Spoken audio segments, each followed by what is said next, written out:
जगत गुरु आदि शंकराचार्य जी ने 4 शंकराचार्यों की स्थापना की थी धर्म का प्रचार करने के लिए, कि जो हमारे कलयुग जब आएगा तो जिस तरीके से सत्य का प्रचार हो, धर्म का प्रचार हो, तो आप लोगों के माध्यम से हो। लेकिन आज वो प्रचार आप लोगों के माध्यम से कम और उन गुरुओं के माध्यम से ज्यादा हो रहा है जो कहते हैं कि मेरे चरणों की धूल उठा लो, तुम्हारे सारे पाप धुल जाएंगे, तुम्हारे कर्म हो जाएंगे। और कई लोग अभी हाथरस में मर गए। ठीक है, ऐसे लोग, ऐसे गुरु जो कह रहे आम खा लो, उस पहाड़ की चोटी पे चढ़ जाओ, उनके द्वारा प्रचार हो रहा है।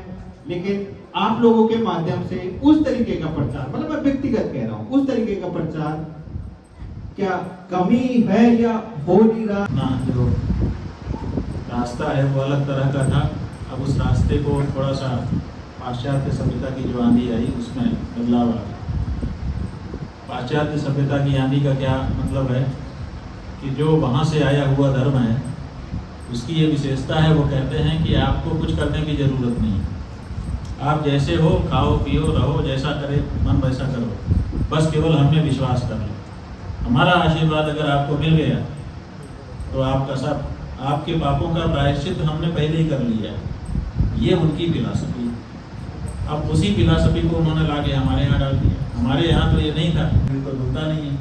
तो ऐसी परिस्थिति में फिर से परेशान होते हैं। फिर एक दरवाजे, अच्छा समस्या ये हो गई है कि इतनी दरवाजे हो गए हैं कि एक दरवाजे से निराश होकर दूसरे में घुसो, वहाँ आशा, फिर वहाँ से निराश होकर तीसरे में घुस जाओ, तो किसी में ज़िंदगी गुजर जाती है और फल किसी को मिलता नहीं। तो जिन लोगों को इस मरीचिका में फंसे रहना है कि यहाँ हो जाएगा, यहाँ हो जाएगा, यहाँ हो जाएगा, तो लोग भटकते रहें।